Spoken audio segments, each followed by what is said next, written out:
Good evening, one and all. Myself Yashvi Sheikh, and today it is the 12th and the last live session for the course Basic Principles and Calculations in Chemical Engineering, taught by Professor Subrato Majumdar at IIT Guwahati. So let's start with the session.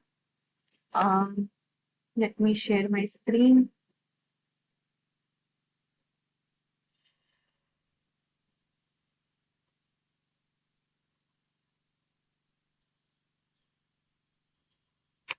Yeah. So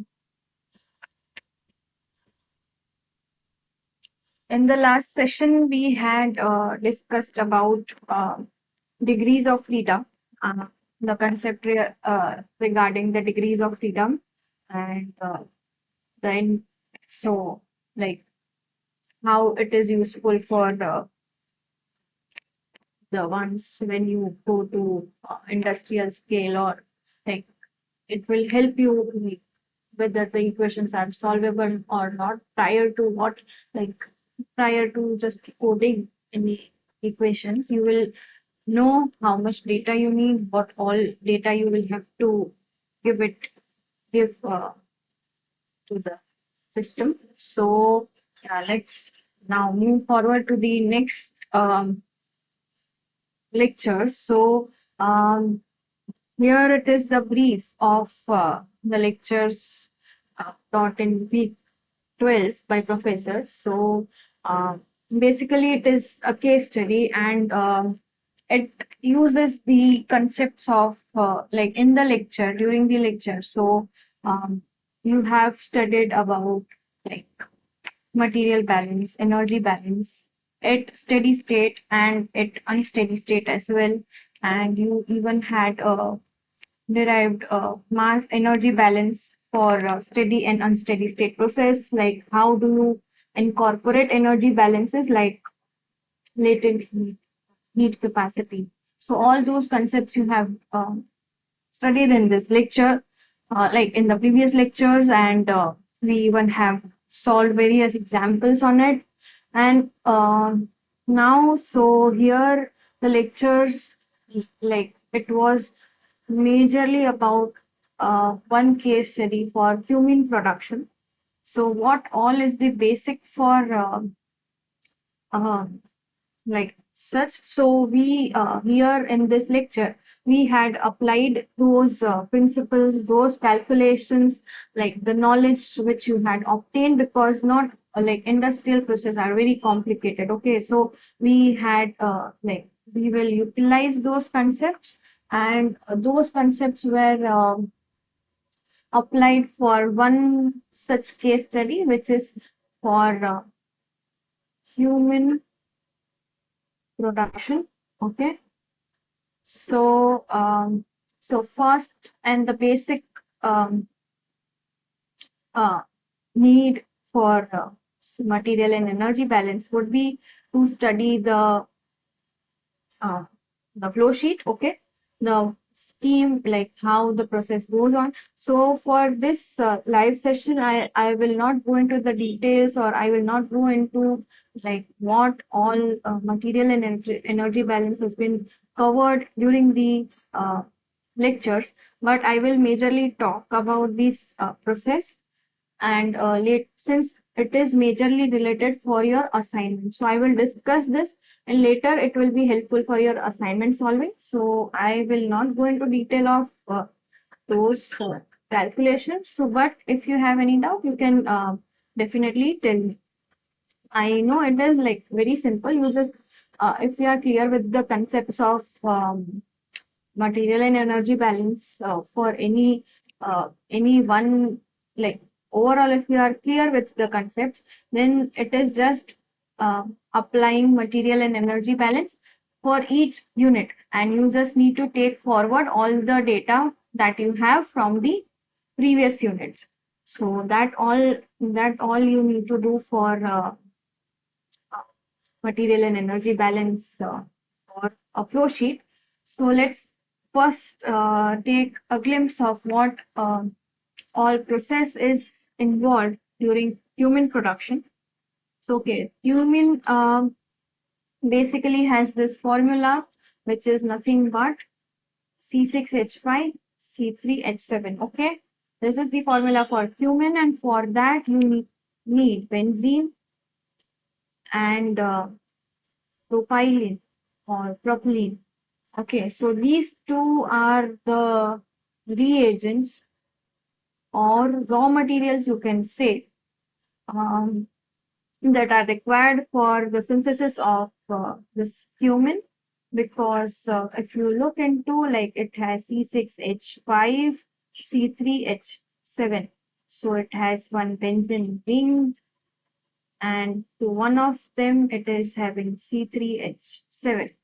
So for this type of structure, obviously you need some C3 group and one benzene. Okay, so we are taking benzene and propylene as our reagents. Okay, and what do you do?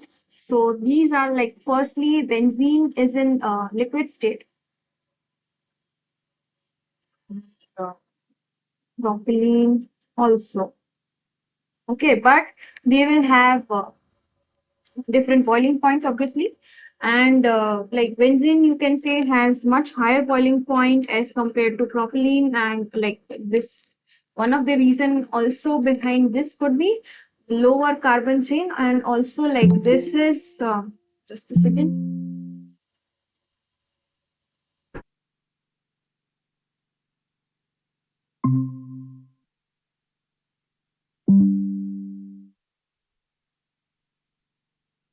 Yeah, so benzene also has this ring structure. That is why it has a higher boiling point. So both of them are stored separately. So this is the storage tank for benzene. This is the storage tank for propylene, and these are fed to the vaporizers. Like, because for reaction to occur, you need some prior conditions. Um, like the reaction will occur at a particular condition. So depending on the condition, you the raw material will not. Hello, hello, hello.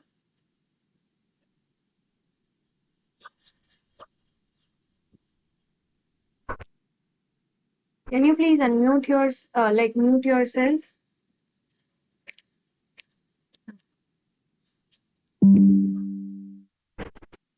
So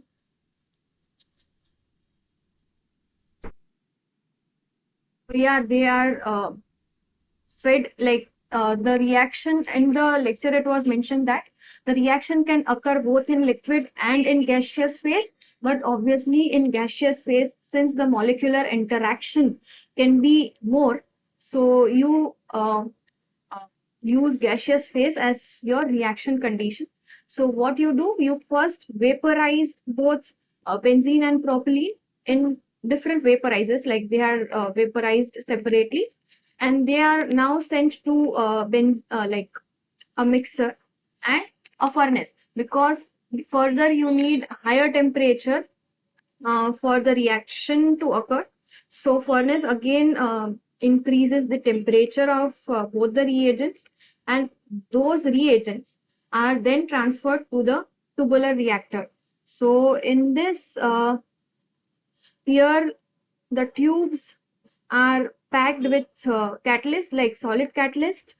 Uh, Solid catalyst can was earlier used as zeolite, which is replaced by some phosphonic acid, like solid phosphonic acid or so.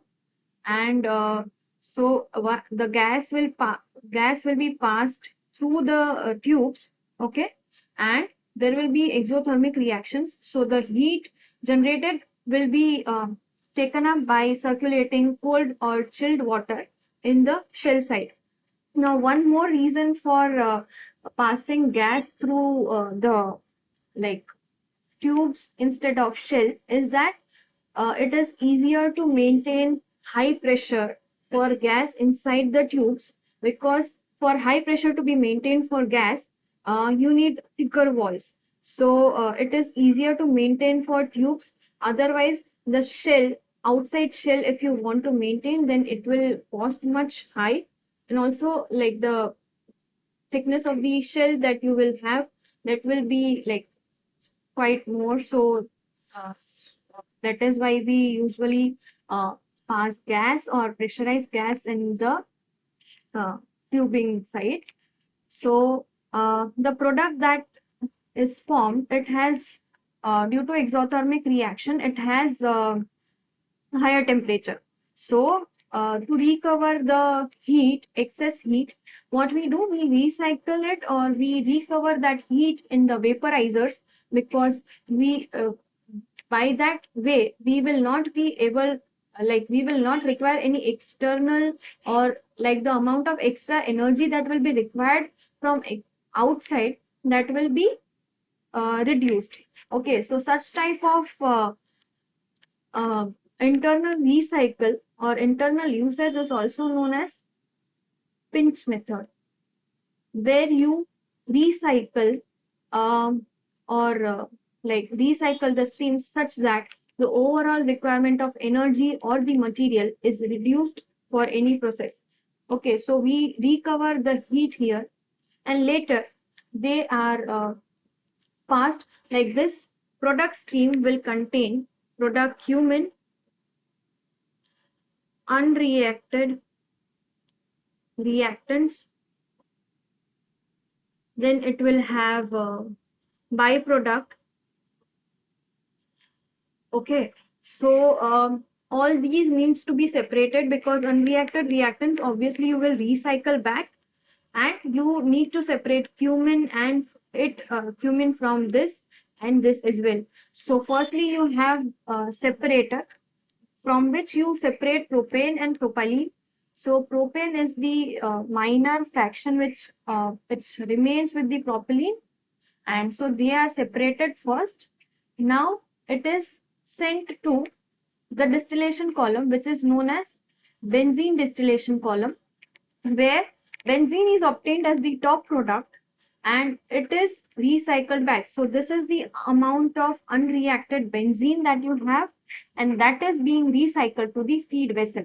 Okay, so bottom product will be cumin plus dye, like this byproduct that you are getting is dipropyl something, diisopropyl, sorry, diisopropyl,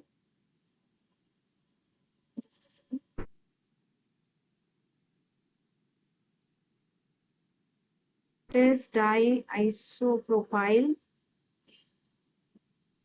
benzene. Okay, so these two are higher boiling liquids, so obviously they will not be like benzene is lower boiling, so it will be obtained at the distillate, and these two are again sent to another distillation column, where you separate cumin and diisopropyl benzene. Now again the heat content of this diisopropyl benzene is utilized in preheating the feed, which is sent to the distillation column. So okay, so here this is one of the best example how in actual industries you do recycling of various high temperature streams, or what like whatever the amount of um, unreacted reactants are left, so how do you utilize them back? So okay, so that the cost of operation and the overall cost of product also reduces, amount of byproduct reduces, like the wastage also reduces. So this is what the process is. Now, if you look into the reactions that are happening, it is nothing but propylene reacts with benzene to form this. Okay, I had already shown the type of structure it will form. Again, cumin will react with propylene to form diisopropyl benzene. So here, since this is the side reaction and this is the main reaction. Okay, so how like what is the method in which you can reduce the amount of diisopropyl benzene that is formed, and you can increase the amount of cumin that is formed. So, can you tell me any way how you can do that?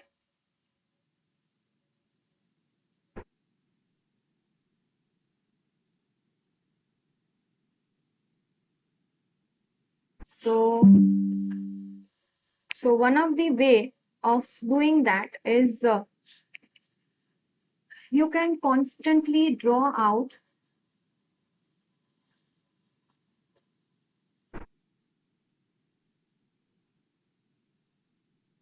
but like since this is a continuous process, so this will like you obviously draw out some continuously. So another option is to reduce the side reaction is to limit the supply of propylene.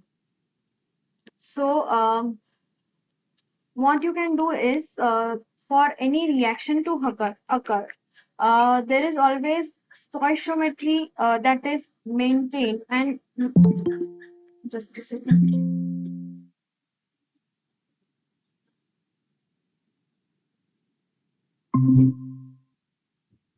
So like always you try like depending on what type of reaction is occurring, so either you feed like give the reagents in stoichiometric coefficient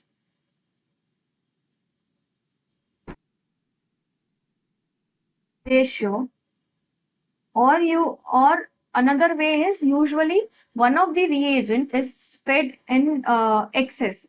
Okay, so you can limit the supply of propylene so that the side reaction is reduced. Or another way is also you can manipulate with the reaction conditions. For example, the reaction for like for this reaction, the temperature and pressure for both the reactions will be different. Like the rates will be different at a given conditions. So you can operate for a certain time such that this is maximized and this is minimized. Like the rate for this reaction is more as compared to the rate of this reaction. So you can, all this requires is optimization. So in future, you will definitely learn this concepts of optimization. So these are the ways like how you like if in industries, because these are just two reactions. There can be n number of reactions like for many cases. So you obviously like always need to have some optimization like at which temperature and pressure you will operate. So this is obviously dependent on the side reactions occurring, and this requires optimization. So these are the ways as I suggested. You can limit the supply of propylene. You can manipulate with the reaction conditions, or you can yeah, so these are the options. Now, also there was another flow sheet that was discussed, which was the synthesis of phenol from sulfonation process. Okay, so what you do, if we look into the structure of phenol, it has this dome. So what you do, you firstly need some kind of benzene source, and you need to have this group. Okay, so what you do, first you do sulfonation of benzene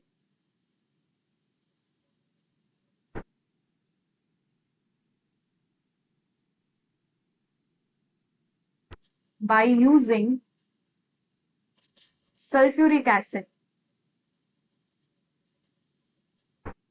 Okay, so if you look into the process, so benzene plus sulfuric acid,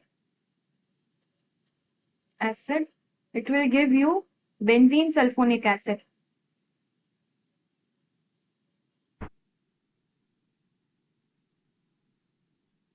Yeah, so if you um, look into the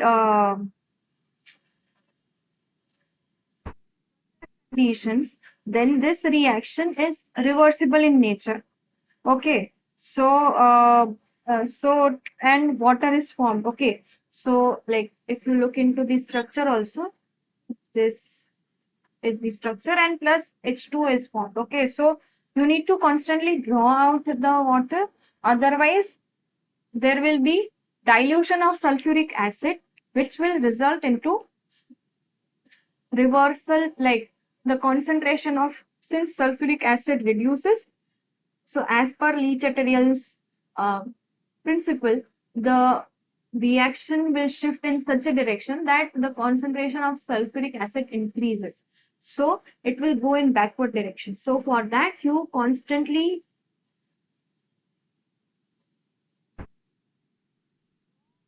out H2O, or you distillate it to maintain concentration of sulfuric acid. Okay. So another step is, now what you do, you try to form the salt of this. Okay, so you react with some sodium salt, and again with to form, like, this is acidic, plus you give some basic. Okay, so it will be a salt which you react with caustic. So there will be sodium phenoxide or sodium phenate will form, which you again react with sulfuric acid to form phenol. Okay, so this is it. And now let's look into the questions that you have. Just a second. The reaction temp, like all, I'm not going into the material and energy balance for the Cumin process that was discussed in the class, because it is not required for your assignment. But still, if you have any doubt, you can obviously ask me. The reaction temperature, now let's start with the assignment. The reaction temperature for cumin production is dash. So all the questions related to this assignment is typically like requires you to thoroughly go through the lectures. If you have thoroughly gone through the lectures, then like all these are just single line questions, and you just like if you know the process accurately, then you will be definitely able to answer. So answer to this question is, so reaction temperature is nothing but the temperature of tubular reactor maintained, so which is nothing but 350 degrees Celsius. So C is the correct answer. Next question is, what is the byproduct during cumin production? So diisopropyl benzene is the correct answer for this. Okay. Next question is, what is the stoichiometry? What is the ratio of benzene and propylene for cumin production? So this is nothing but 2:1, which is given to you in the lecture. So this question you can definitely relate with what I had told you during optimization. Like you are providing benzene in excess and as compared to propylene. However, uh, for cumin production, the requirement is 1:1. So you are limiting the supply of propylene as compared to benzene, so that the amount of cumin, like propylene that is utilized, it will be more towards cumin, and the forward, like the amount of propylene that will be left for a reaction with cumin to form the byproduct, it will be lesser and lesser. So the chances of side reaction will reduce in this manner by providing benzene in excess. So that is why we have 2:1 as the correct answer. There can be another way also, like you can say why not 3:1 or why not 4:1, why not 1.5:1. So all this, as I said, it requires optimization, because since you are applying excess of reagent, it will add on to the operating costs, because uh, it will require more amount of unreacted reactants to be recovered.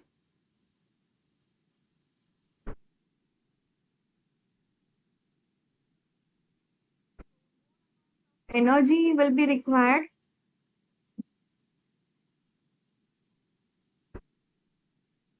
Pumping cost will increase.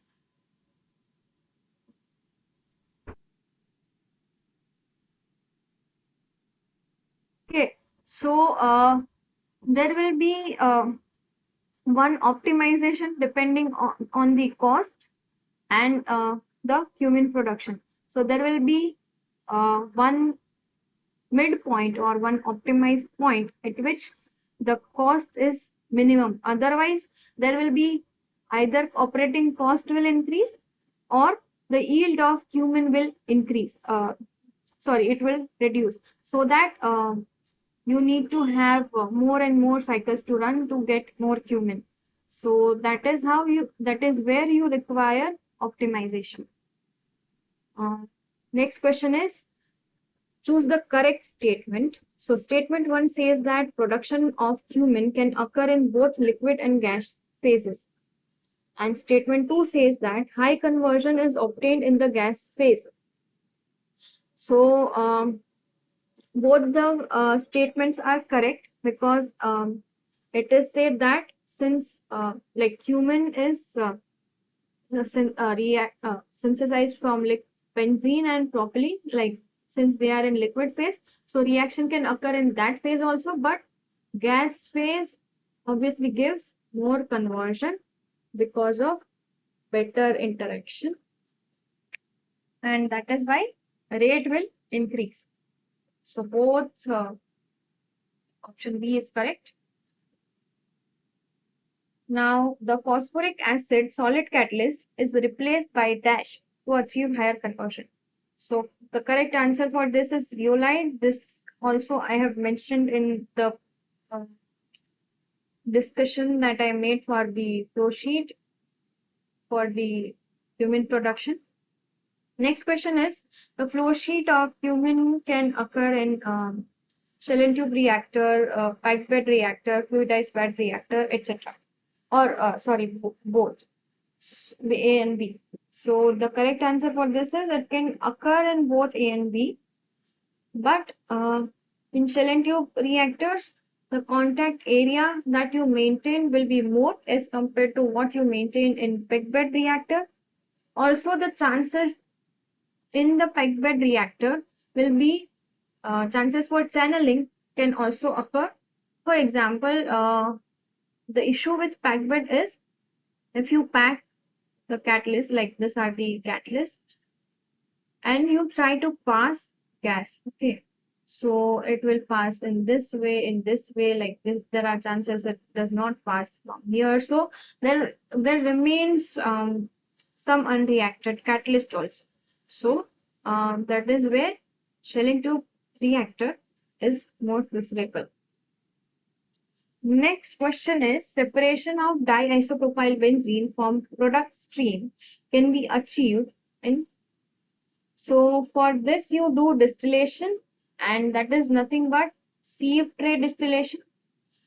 Sieve tray, like sieve is the type of tray that you have. Another is bubble cap tray, valve tray. So these are the types of trays that you have in a distillation column. Another type of distillation column that can be there is packed bed distillation column. So sieve tray usually looks like this. So there will be a weir here. Okay, so like it will look like this. Okay,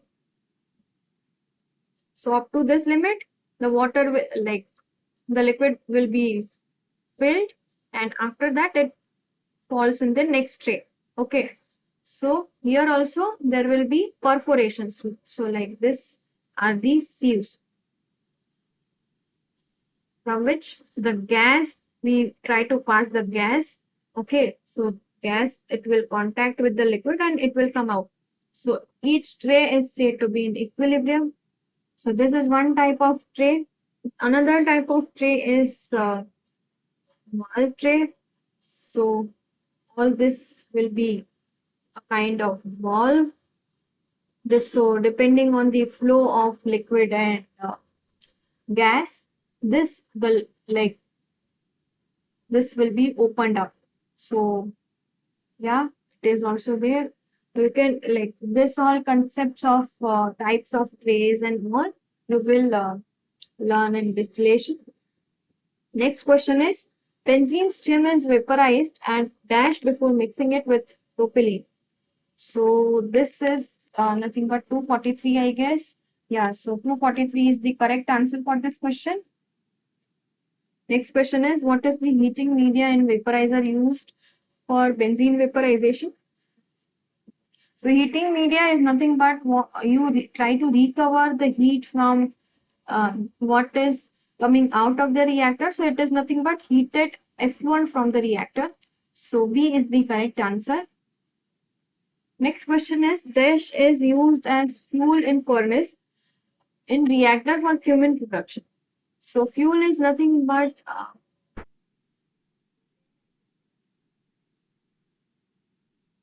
next question is, the bottom product of the cumin production separation column uh, is dash.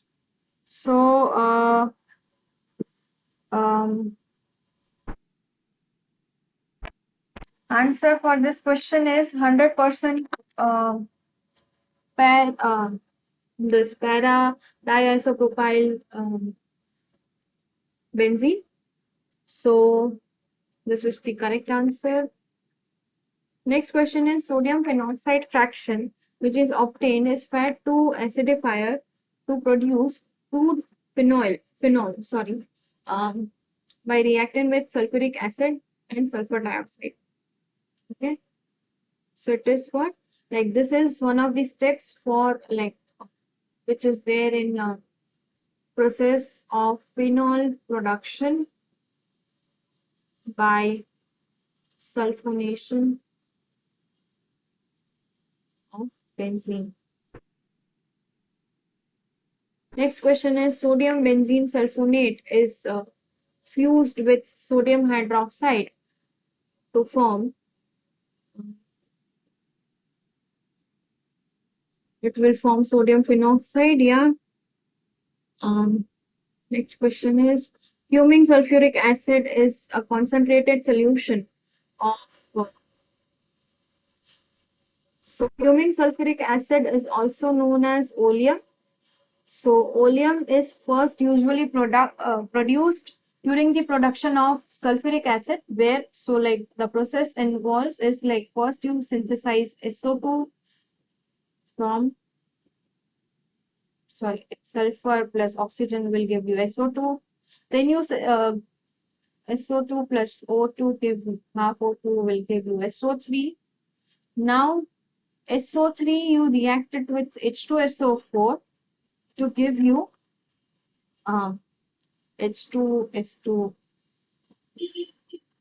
O7 or O8, I don't remember exactly, which will give you H2SO4. Okay, so like hydrolysis of this. This is the concentrated version. So it is also known as fuming sulfuric acid, oleum. So you can store definitely oleum, but you will not be able to store H2SO4. That is why you do this step. C is the correct answer. Next question is neutralization of benzene sulfonic acid with sodium sulfite results into dash. So it is sodium phenate. Okay. Next question is recovery of sodium phenate sulfite in phenol production is achieved by crystallization. So sodium sulfite is a, a salt, okay, and this um, like this is since it is a salt. So what you can do is salt has limited solubility. So you utilize that property such that you get precipitates of that salt. Okay, so you uh, precipitate the salt, and one of the way is by doing crystallization. So you crystallize it. Next question is what is the production yield of phenol by sulfonation of benzene and subsequent fusion of caustic soda? It is around 80 to 90%. Next question is sulfur in sulfur trioxide is electrophilic, electron rich, neutral, none of this. So sulfur, you can say that it has lone pair of electrons, but also it has the orbital in which it can occupy more electrons. Okay, so so it has configuration similar to oxygen. Okay, so you can say that sulfur will try to attract more electrons such that its orbitals are full. So it attracts the electron and it is nothing but known as electrophilic. So it is at love towards electrons. Okay. And you can say that it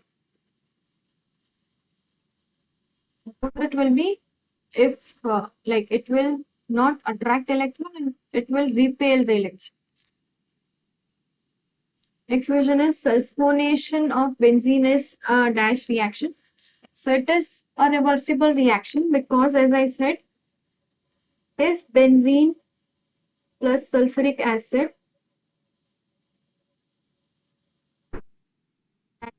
benzene sulfonic acid plus H2O. Now if more amount of H2 is formed, then the dilution of sulfuric acid will occur, which will uh, move this reaction in backward direction. Okay, so that is why where you remove H2. So due to the reversibility, you have to have the constant removal of H2, and that is why it is a reversible reaction. Next question is sulfonation of benzene can be reversed by none of this. So adding water, obviously that is not, because adding water or cold water, it will uh, by that means you are adding H2O, which is the product. So by adding more and more product, you will go in reverse direction. Also, quenching is um, you are trying to stop the reaction by adding some cool by reducing the temperature. Okay, so that is not the way you can do because the forward reaction will occur at higher temperature. So if you reduce the temperature, that will not be the case. So none of this is the correct answer. So yeah, assignment is complete. If you have any doubts so far, you can tell me, or else I can just give you a quick glance of what we have discussed in the entire course. So we started, like, if you don't have any doubt, then I can move to what we had discussed in the entire course, or you can obviously ask any question that you have for the entire course also.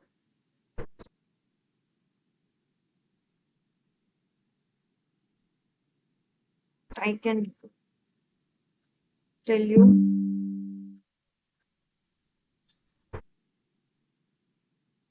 Yeah, in the course overall, we started off what does unit operation and unit process means. So yeah, you can tell me what is the difference between unit process and unit operation.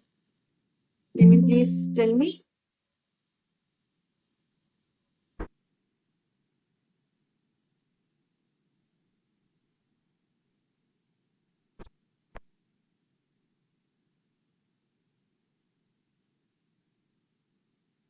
So if not, we like unit operation and unit process. It basically means unit operations where you do not have reaction. So it will just have either phase change or some parameters change. Okay. So heating and cooling is also unit operation. However, there is no phase change. So it can be involving phase change or it cannot involve phase change, but it can involve definitely some parameters change, but there is no reaction. Okay. Unit process is the one where you have reaction occurs. Okay. So this is nothing but unit process. Now, another concept that was like, I'm just taking you through the major concepts and not going into the details of each of them. You can stop me anywhere if you want, or if you have any doubt. So another concept that we had discussed was the type of process or operation that can be there. So it can be steady state, unsteady state. Okay, so steady state operations or processes are the ones in which the parameters, so parameters are nothing but for any process, it can be temperature, pressure, volume, moles. Okay, so all these are parameters associated with any process. So the parameters or the variables, these variables, they remain constant with respect to time. So at time t equals to 0, if you look at, and if time equals to t1 and t2, all the variables or the parameters will be same. However, at unsteady state, the parameters will change over the period of time.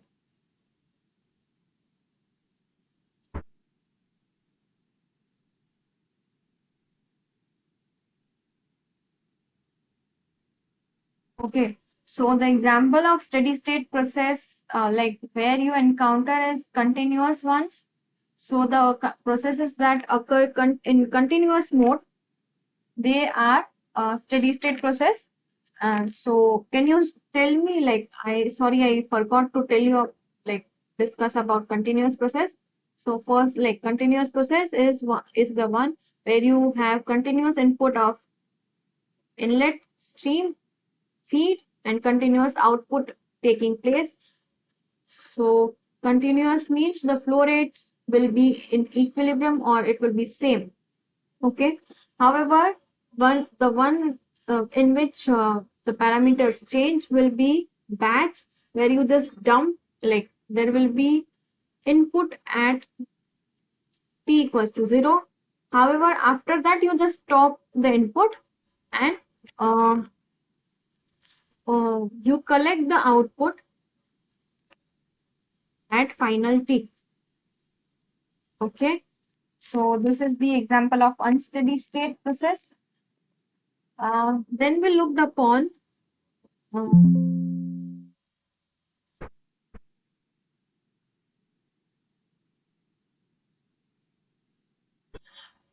then we had looked upon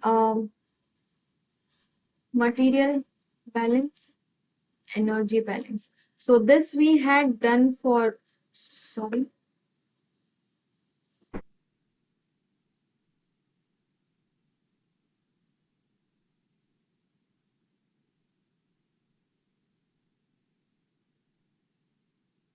material balance or energy balance.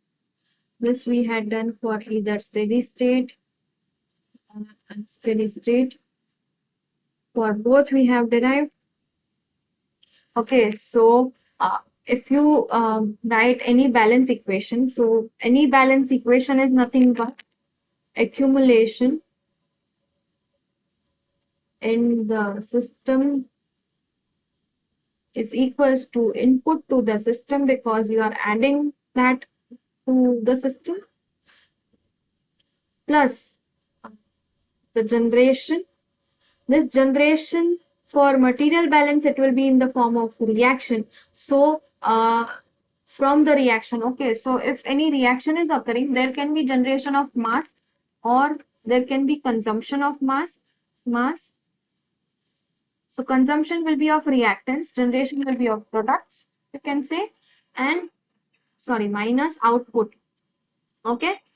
So for energy balance, you can say that generation will be there if the reaction is exothermic and consumption will be there if the reaction is endothermic. Okay. So yeah, this is how you apply material and energy balance for any system. And so for steady state, you can say that input like the change with respect to time is equals to 0. So you can say that accumulation term will be 0 for accumulation equals to 0 for steady state,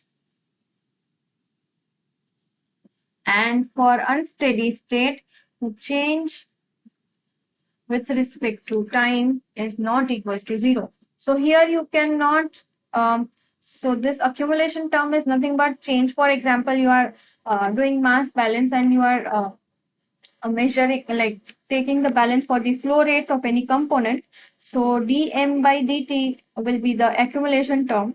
So in that case, for steady state, this dm by dt will be 0, and for unsteady state, dm by dt will not be equals to 0, which is nothing but like this d by dt is change of mass with respect to time. So for unsteady state, it will not be equals to 0. However, for input and the input and output terms will be 0 for the batch process. Okay, so for all unsteady state process, not necessary that input and output are 0. So can you just give me 2 minutes? I will just be back. Um,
Sorry for the disturbance.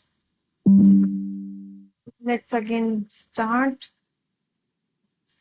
So yeah, we have so far discussed about batch and continuous mode, material and energy balance, steady state, like which is nothing but at steady state and unsteady state. Okay, so apart from that, we had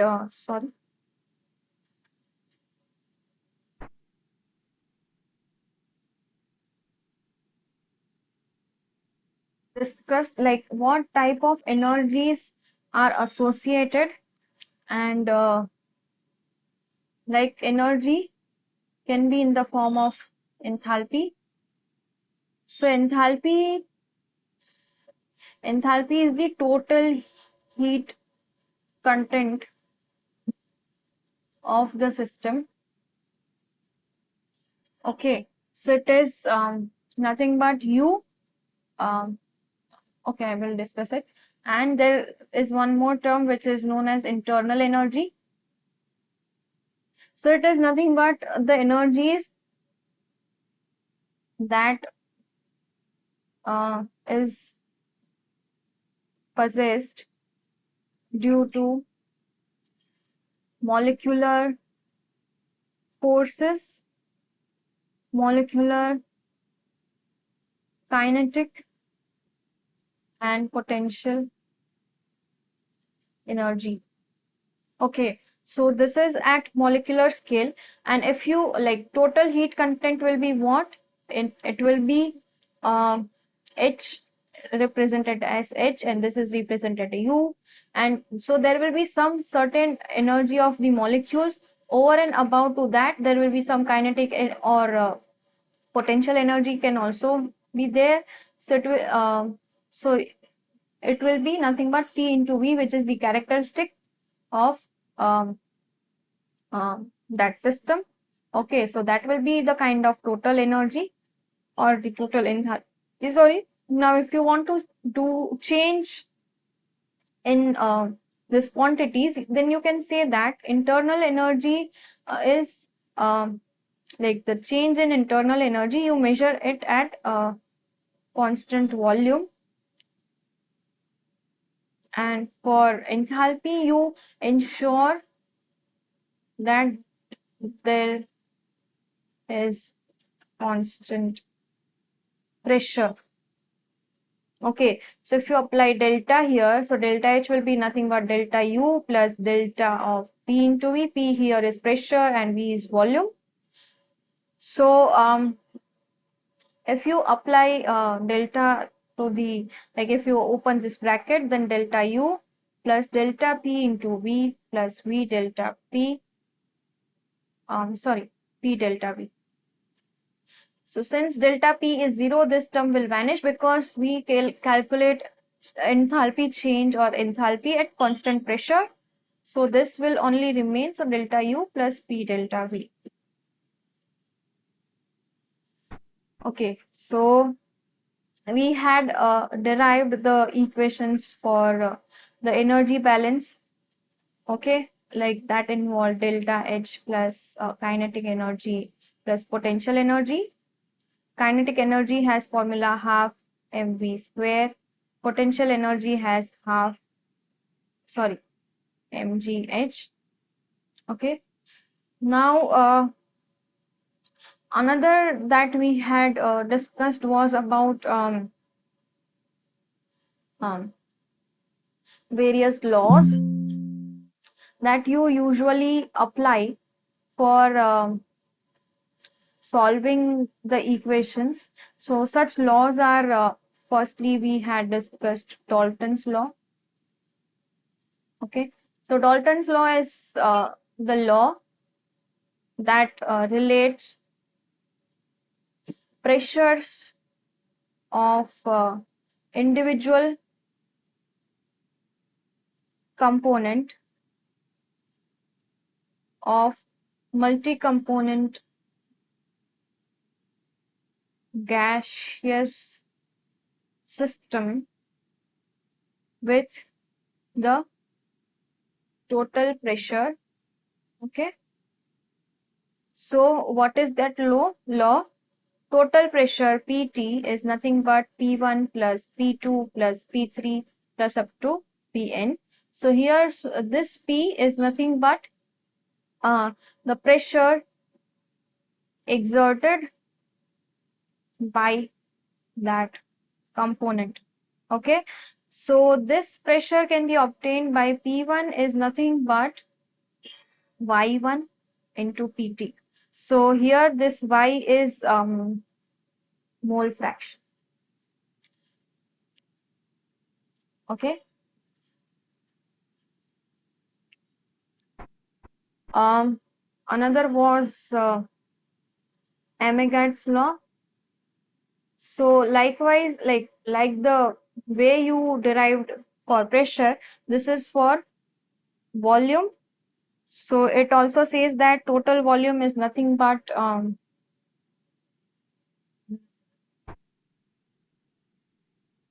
P like V1 plus V2 plus up to Vn, and V1 is nothing but Y1 to V total.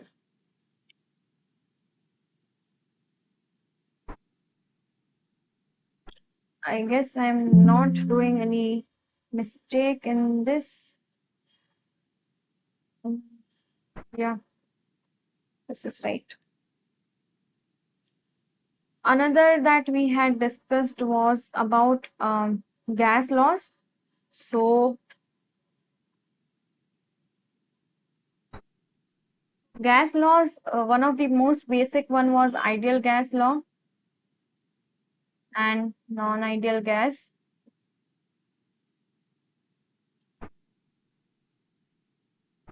So ideal gas is the one where you neglect, or it is assumed that there are no molecular interaction. Okay. However, for non-ideal, you consider molecular interaction. So in real world, there is no ideal gas existing. However, you at very low pressures, you can consider a real or non-ideal gas to behave in an ideal manner, because at lower pressures you can assume that the molecules are far away such that the molecular interactions are negligible. So that is how you can consider a non-ideal gas to be behaving like ideal gas at certain conditions of pressure, volume, and temperature. So ideal gas, like gas laws relate pressure, volume, temperature, number of moles. Okay, so for ideal gas, you have PV equals to nRT. Okay, N is number of moles. R here is a constant term, which is universal gas constant. Okay, so its value is 8.314 joule per mole per Kelvin. So this is the, okay, yeah, this is it. Yeah, so if you want to consider the interactions, then like there will be one more term here, Z and RT. Okay, so Z here is the compressibility factor. Okay, so this factor can be derived by using various empirical correlations. Sorry.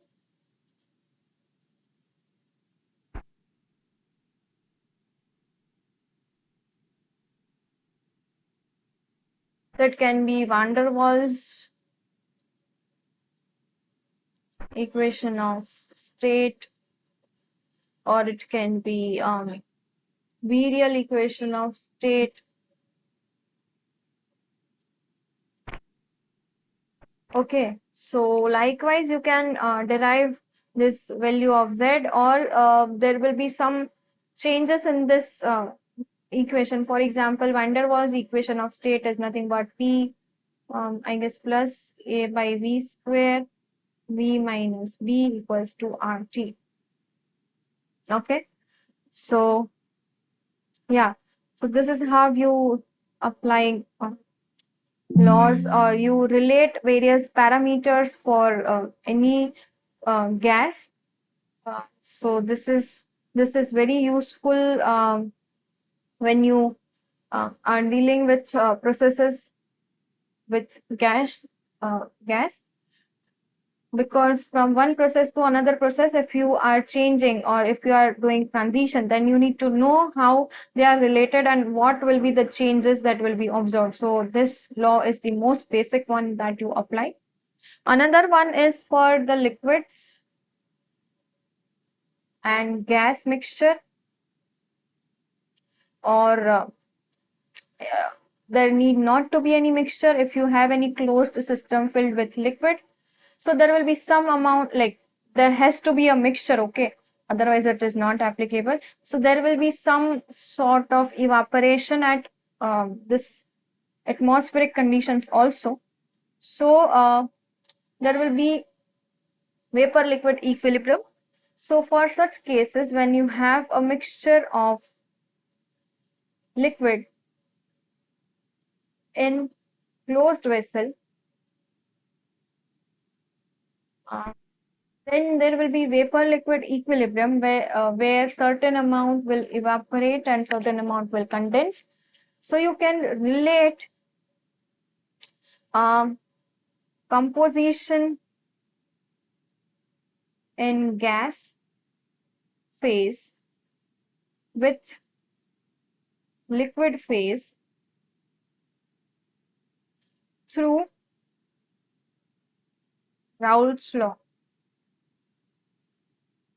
Okay, so what does that state? So YIP equals to XI set. So XI is the mole fraction in liquid. So okay, depending on what mole fraction is present in liquid and depending on temperature. So temperature is related where because temperature, how temperature is related, because more the temperature, more will be the vaporization and more will be the saturation pressure. So like depending on that saturation pressure or the temperature, you will have certain vaporization. Okay, so this is the mole fraction in vapor and this is the total pressure exerted by the total vapors onto the system. So this is, you can apply for all components. Okay, another law was Henry's law, which was for sparingly soluble uh, gas in liquids, where which stated that yi, like pressure equals to xi into h. Okay, here h is the Henry's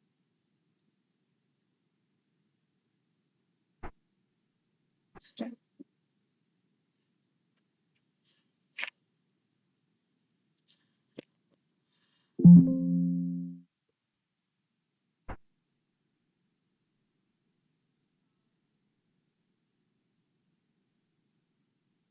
So far, any doubt? If not, then another concept was about types of energies. For example, in any process, there will be transition of phase, or you would try to change the temperature. So for any species, there will be specific heat associated and there will be latent heat. So this heat is associated with any species or any chemical. It is depending on temperature change. However, latent heat involves phase change. So if there is some phase change, then whatever like during phase change there will be no temperature changes occurring. So the whatever heat you are supplying, there will be just transition from one, like for example it will be solid to liquid, or it can be liquid to solid also. So latent heat involves the transition of phases. However, specific heat involves temperature change. So the constants associated for both the cases, here it is Cp and here it is lambda. So lambda is the latent heat associated, like it is the amount of heat required for the change of phase for unit mole or unit mass of that component. However, Cp is nothing but if you want to change the temperature of unit of any component by unit temperature for unit mass, then it is known as Cp. So for total heat change, you will use like specific heat will be like, since this is heat per unit mass per unit temperature, so to find out total, what you do, you multiply with mass and you multiply it with temperature, so mcp T. Okay, so this is the heat related. Now if at a particular temperature, now if you want to find delta H, if you are changing from one temperature T1 to another temperature T2, then the specific the heat change will be nothing but mcp T1, like sorry T2 final minus mcp T1, so which is nothing but mcp delta T, like which is T2 minus T1. Latent heat is, or more or less it is nothing but m into lambda. M can be moles or m can be in mass like kg, depending on the unit of lambda. As I said, it can be heat per unit mass or per unit mole. So depending on that, you will have either moles or mass. Next concept was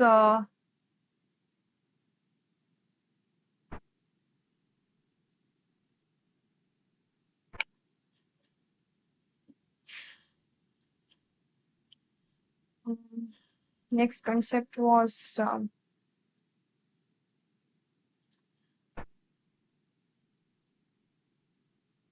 let me just look into what concepts we had.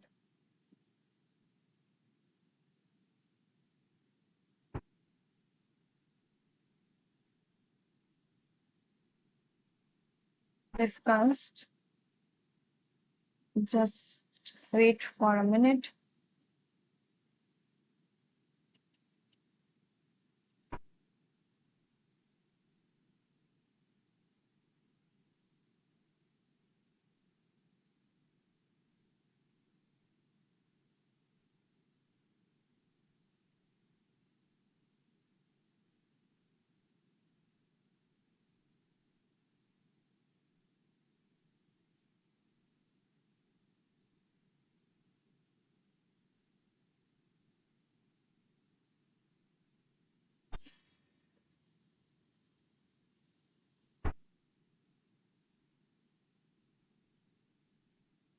Yeah, so since we were, let me share my screen. So since we were talking about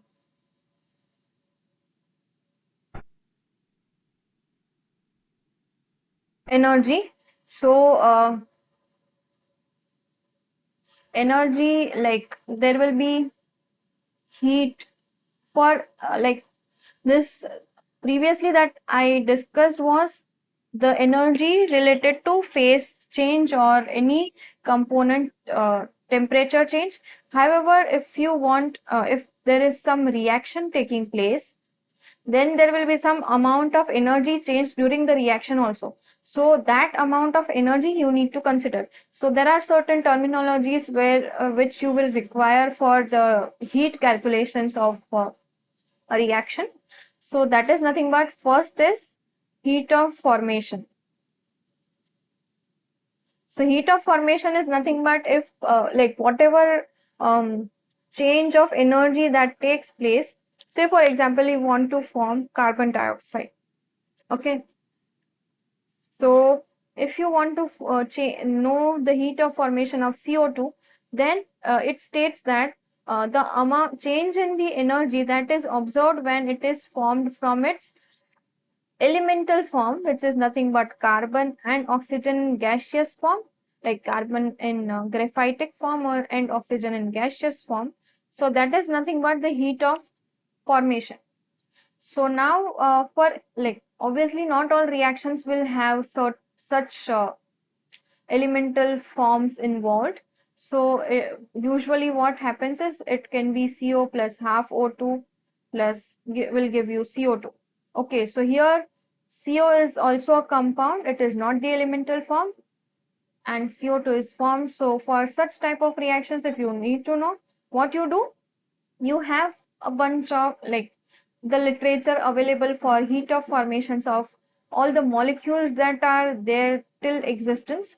And for delta heat of reaction, what you do, you just so for this reaction, this is the stoichiometry. Okay, so we CO, well, like for CO the stoichiometric coefficient is -1, for O2 it is -half, and for CO2 it is 1. Okay, so if you want to calculate the heat of reaction, what you do is delta HF for CO2 like 1 times, because 1 is the stoichiometric coefficient, minus half, because minus half is the stoichiometric coefficient for O2. So minus half into delta HF O2.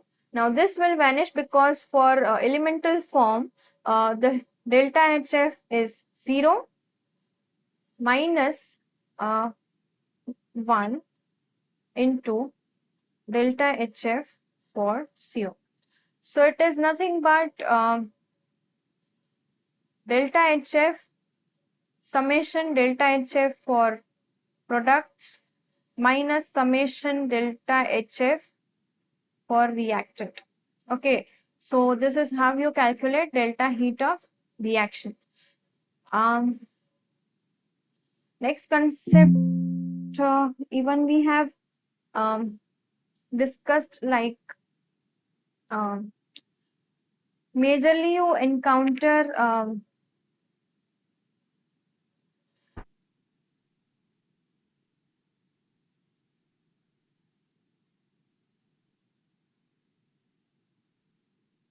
yeah, so this is for unsteady state process. This I had discussed when it was, yeah. So even we have discussed this model fitting. So where do you need? So model fitting is required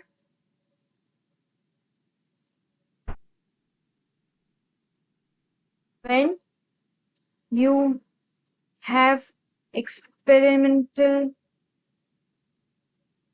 data and you want to know like whether the data is more of linear sort or more of quadratic form. So you say for example this is the data, so try to like fit any form. Okay, this can also be the fit, this can also be the fit. So you check which, like your data, it represents which type of trend. Okay, so it tries to find out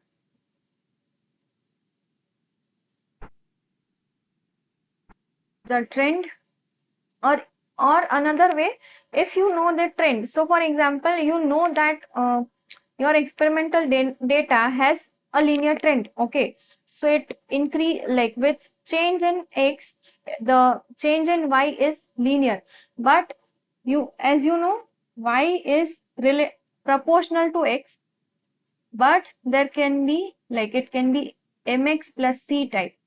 So there will be some intercept and there will be some slope. Okay, So there are two constants here, and you need to find out two constants. So the method for finding out this constant is known as least square method.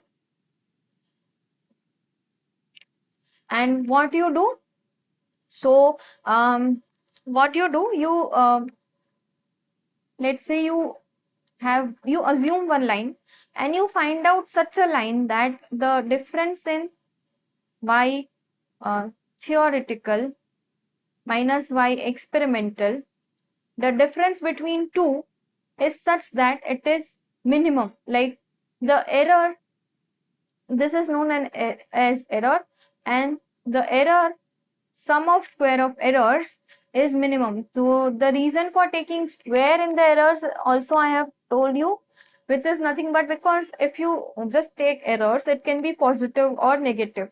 So if you just add up the error, then it can nullify each other.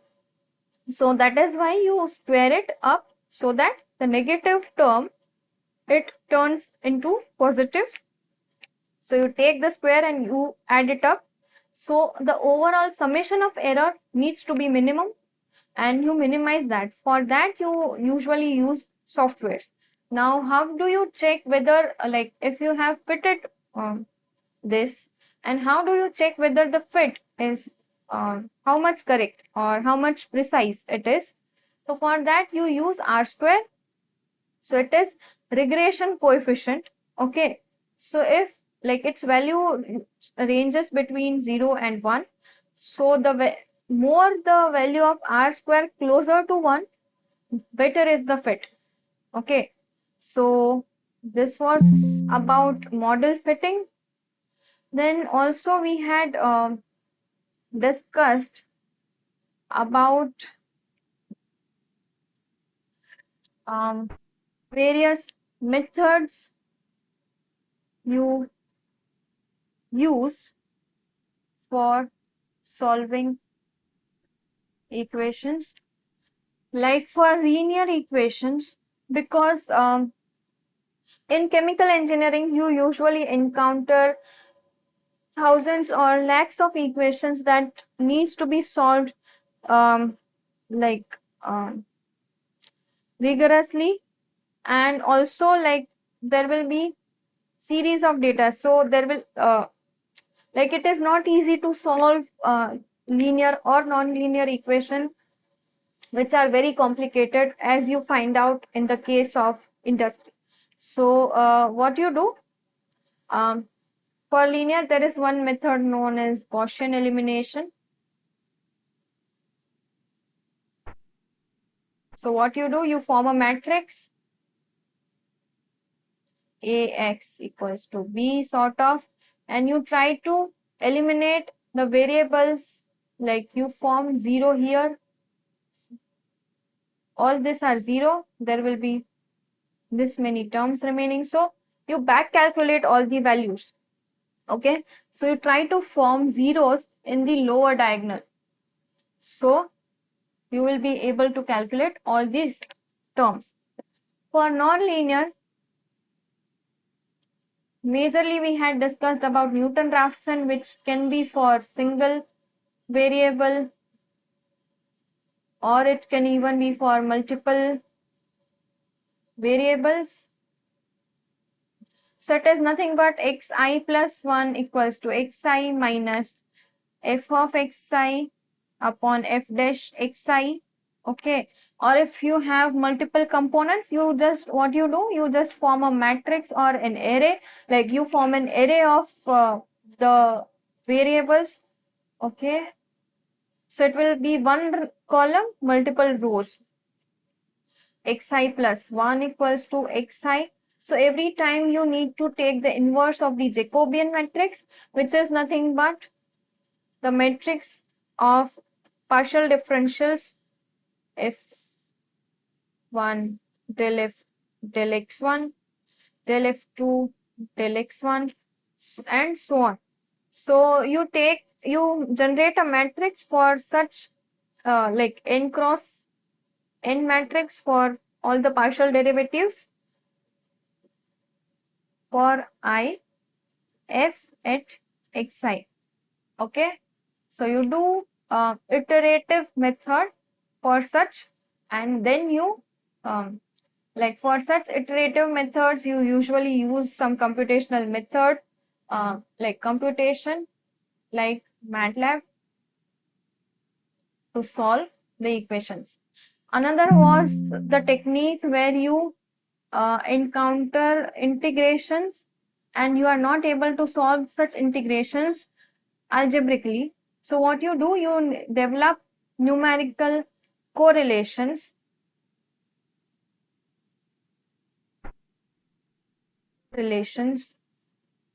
for solving integrations. Okay, so which is nothing but trapezoidal rule,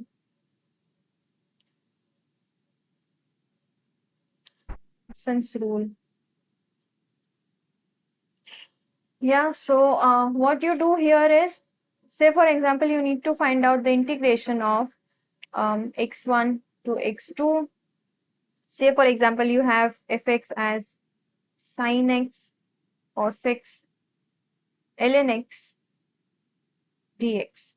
Okay, so for such complicated ones, it is very tedious. Even if you are able to solve, it is very tedious sometimes to solve algebraically the integration. So what you do, for the range of from starting from x1 till x2, for small intervals you find out fx, which is nothing but here this you can say as fx. So you find out for various values of x what is the value of fx. Okay, so now there will be one equation. Say for example, for trapezoidal rule it is h by 2. So h is here nothing but the difference between two x1 x2. So difference between two, h by 2 into f at x1 plus f at x2 plus 2 into f x2, sorry, this will be n, plus like the intermediates into 2 and this into 1. So this is the formula. Okay, and so by using such formula it gets very easier for you to solve the equations or the integrals which are very complicated to solve algebraically. Okay, so as per my knowledge, I have given you the brief of all the important concepts that has been covered during the entire course. So if I have missed out any, or if you have doubt any in any of the important topic, then you can definitely tell me. Or if you don't have, then I will stop this session here.